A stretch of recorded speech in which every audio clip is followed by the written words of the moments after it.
Yeah, looks like we're working. Hello, everybody, again. It's been a while since I've made the last video.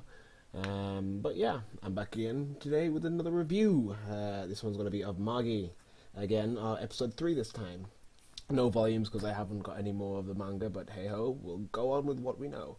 So, I just finished watching episode 3, and yeah, it's one of those episodes where in anime they always have the first few episodes of the kind of setting up of the relationships between the characters. So it wasn't seemed kind of slow, but you know it was kind of just developing where each of the characters stand with each other. So, for example, in this episode, Alibaba and Aladdin get to the end of the dungeon. Excuse me, and Jamil, the Giants dude, and Morgiana, which is the slave girl, the pink-haired slave girl, end up catching up with them, and they have a little bit of a tussle. And Alibaba, who has his dagger, is actually very skilled with it. And when Jamil challenges to a sword fight, where Jamil says, I've been trained in the royal sword arts and blah blah blah," you know, just bigging himself up while still being extremely insane.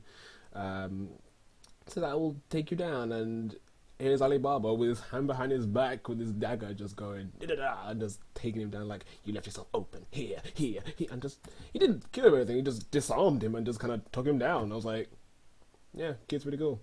And like, even said there's like, "I tried to forget, but my body remembers." In other words, in anime terms, that's his way of saying, I have a past which I tried to forget, but I can't help but remember it, you know? So there is some air of mystery as to who he is, and that also is reinforced when they clear the dungeon, and this djinn, another djinn, the djinn of the dungeon, it turns out to be a guy called Amon, a big fat genie with a big beard.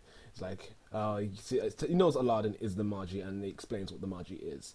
And the Magi is a guy. It was a wise man who has been sent to choose kings, as kings are needed to unify the country in times of need and blah blah blah blah blah, and do all kinds of kingly stuff.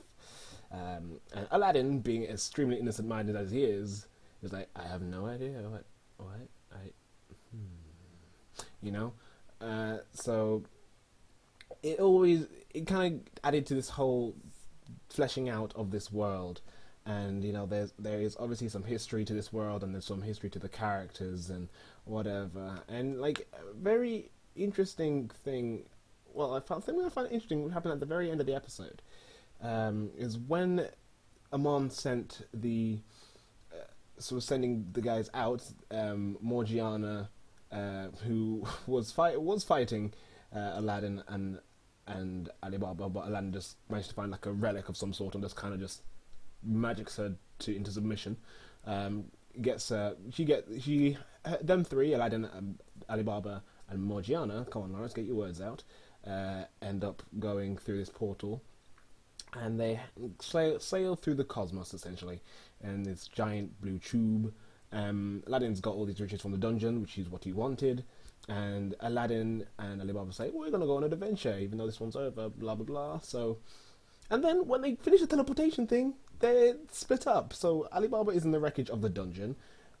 Morgiana is, I think, on the outskirts of her homeland,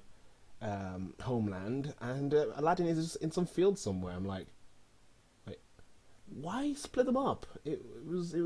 I was like, what reason did that have to be split up? Why would Amon decide to split them up? Is there a reason? Obviously, there's a reason. You know, there's going to be some character development and whatnot, but it's interesting because like you would expect them to stay together and develop together rather than having this kind of three-pronged story. But I think that could be interesting because I do like episodes and shows where they have like parallels going on, you know, like rather than all the characters intersecting, and at one point they come together and you know they mesh and this team dynamic grows. So excuse me, this is, I think, is going to be a good tool, and I think it could benefit the series immensely. So yeah, another good episode. Animation is high quality. I didn't have as many laugh out loud moments as I did with the first couple episodes. But yeah, overall, it's very good looking, very well voice acted actually. Jamil's voice, I'm trying to like pin who it is, but I cannot pin it. I'll probably be like, "Oh, I know the guy!" But Yeah, I'll tell you in the next episode when I watch it. Voice acting is good for an English dub because I'm not necessarily a fan of English dubs. I prefer the original Japanese dub, but that's preference. And animation was good, and yeah, another good episode. I'd keep watching. So this is me signing off and saying thank you guys for watching. Much appreciated. Like, comment, subscribe, all that jigger pokery. I'm on air tomorrow, D11221. All the links and stuff in the description. I was gonna bring you a Batman video, Batman Arkham Origins, like a review sort of thing, but that thing is horribly buggy and extremely broken. So once those fixes get rolled out and sorted, I'll probably bring you one then. But until then, see you next time.